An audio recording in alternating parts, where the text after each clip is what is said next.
Men of Reddit, what's the hardest thing to explain to women? Why I don't know what the fuck my best friend is up to in life even after hanging out with him all day. I chat with my friend for an hour on the phone. We talk about video games, sports, etc. He's been my friend from high school and we were best men in each other's weddings. So, after the call, my wife says, "What's going on with his family?" I don't know. You didn't talk about his family? Look, I'm sure they're fine. If they weren't, he would have told me. Yeah, the whole "no news is good news" thing. Generally, I'm not interested in talking about things that are 100% status normal.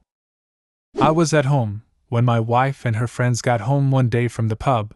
They were all giving me funny looks and smirking. I asked what was going on. They at first refused to tell me.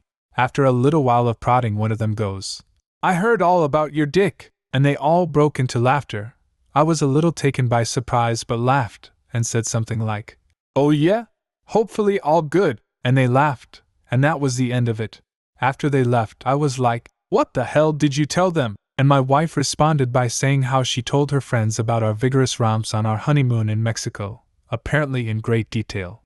She was like, "Whatever, you probably tell your friends all about us when it's just the boys. I don't know about you guys, but the extent of what I ever say is usually a raised eyebrow and something like, 'Ah yeah boy.' I have never once described my wife's body to a single one of my friends, nothing in detail about any of my sexual partners, from before my wife, and it blew her mind. Apparently girls talk in great detail about it, guys usually don't. And they assume we do, and we assume they don't. Dudes talking about sexes. Me and X did it, how was it? Pretty dope, nice, and that's it. The fact that we can ride in a car with another man for 5 hours and not say a word drives my wife crazy. I drove 400 miles with my father to go see my sister, and most of our conversation topics were about when we will stop and eat something and how good our meals were. And there's nothing wrong with that. At all. Nicest moment of an early date I've had was a girl falling asleep in a car on a really twisty bit of road on a 2-hour journey. I was so content just having her sit there, comfortable enough in my company to snooze, driving nice and slow so I didn't wake her up, looking over occasionally to make sure she was okay and seeing her being all cute and stuff. I don't always want to be the one that initiates sex. It makes me feel like a creep. Not even that, but maybe I want to feel wanted and sexy for once. It doesn't necessarily make me feel like a creep, but it makes me think the girl doesn't actually want sex most of the time. When a girl does ask for sex or initiates it in her own way, it makes it so much more fun for me and takes out a lot of the anxiety and stress that sometimes surrounds sex in a relationship, because it really does feel like a two-sided give and receive situation.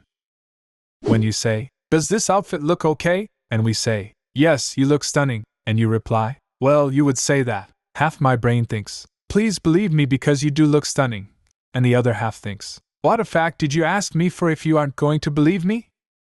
That we don't know every detail about everyone else in my life. When I mention I hung out with someone, my mom will ask me what their wife does for a living and can't understand that it didn't come up in conversation. I don't even know what my brother does for a living and we're roommates. I once worked with a guy for 3 years and never learned his name. Best friend I ever had. We still never talk sometimes. That just because I'm quiet in your presence doesn't mean I'm upset. Just means I'm either tired, don't have anything to say, or I'm thinking about something. Why I have peed in my backyard a surprisingly high, her words, number of times. Yet more reasons to want a backyard. I'm pretty sure my dad killed half the plants in our backyard. Having a piss in the backyard is one of life's great pleasures, especially after a long commute. I have to constantly explain to my wife why my 2-year-old son is obsessed with his penis. I have to explain why he always wants to touch it and grab it when his diaper is off. She will never understand why our baby and his father share this habit. It might help if she knew this is normal for some babies. Even girls can get obsessed with touching their vagina, vulva. It's body exploration and is completely natural. All they know is it's part of their body. As they get older, we just teach them it's something that they do in private and in their room. But man, do they go after those things. I am sorry she is having trouble understanding. Oh, this made me laugh. I'm a mom and a grandmother, and boys are obsessed with ensuring A, that their penis is still there. B, amazed at how far they can stretch it. C, why does it get hard like that? D, I love my penis. Look at my penis. Best toy ever. So eventually you have to tell them it is okay to love your penis and touch it and admire it, but you really cannot play with it so much out in public. Other people think it's weird, but they still do. I guess they learn the guy tricks to penis adjustment, eventually. Both my sons were horrified for me when they realized I didn't have a penis. It was amusing. A lot of us aren't great at picking up hints. Hints are dumb anyway. Some girls really be out here playing 4D fucking chess when dropping hints. Like, bro, I'm just trying to date you, not figure out your fucking puzzle of a hint. When we say we don't care, we really don't care. Yes, we can have an opinion on something, but when we say we don't care, that means our opinion isn't strong enough to sway us either way on something. I learned to say, I don't have a preference. That always seems to come across better. When I say, I don't have a preference, my girlfriend tends to take it as me saying I don't like either option, and she'll scrap the plans entirely. I actually mean both options sound fine or even good, but I truly don't have a preference between them. That just because I'm a guy doesn't mean I don't care. I've had women talk to me about guys losing their hair. He's a guy, so he doesn't care. I know a lot of guys who hate being bald or the fact that they are balding and their hair is thinning and hairline is receding. This idea that we don't care or don't care about our looks because we are a guy is ridiculous. I really hate how much hair I've lost. I mean daily, multiple times a day. Most of us don't get complimented, so if you do give us one, we'll remember it forever. This is also why we're often so bad at taking them. It's not something we're used to. One time after getting a haircut and wearing a rather nice new outfit, I was shopping at Target. The 5-foot-tall middle-aged Hispanic checker smiled and said, "You look like a model." I blushed and stuttered out a thank you. This was like 5 years ago. For reference, I do not know or have I ever looked like a model. It is all relative. At Target, you are a god. I would compliment men more if they didn't usually take it as some sort of flirtation. The vicious cycle perpetuates. How much compliments mean to us.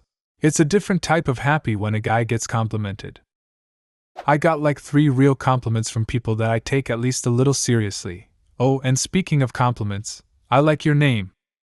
Sometimes we could use a hug. Or at least a high five. That sometimes we need personal space, and it has nothing to do with our opinion of you. 1. That I am simply not clairvoyant. You need to tell me what it is you really want. 2. If you're disappointed in something, say so. I can take it as long as it's not number 1. I'm okay with the classic. I'm fine. When you're not fine, that's kind of expected. But if you tell me not to call, I'm going to stop calling. If you secretly wanted me to call you, you shouldn't have said literally the opposite. 3. This dilemma.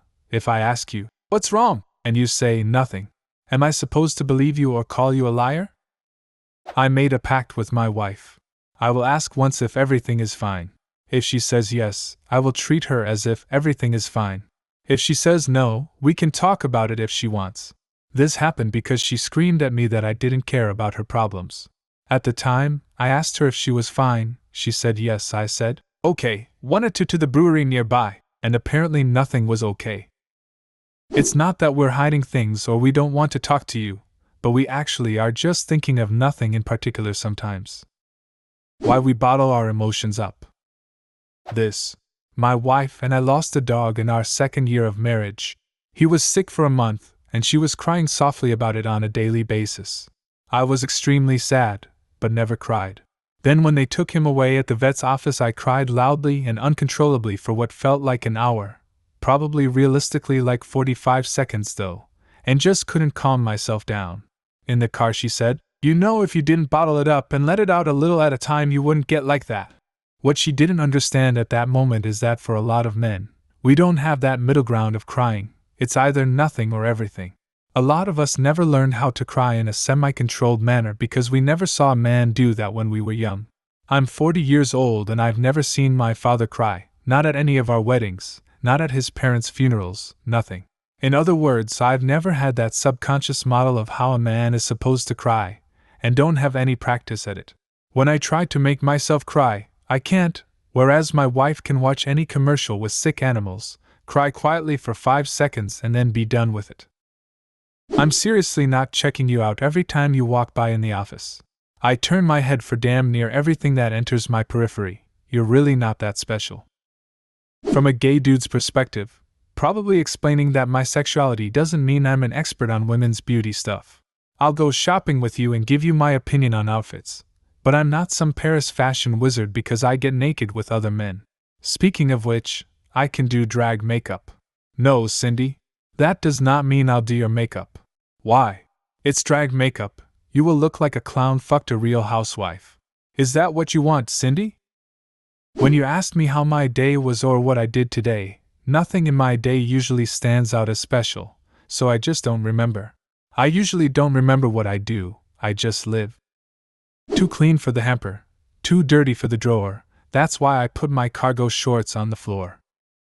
What's the hardest thing to explain to women? Leave a comment, and subscribe to the channel if you want to see more videos like this one.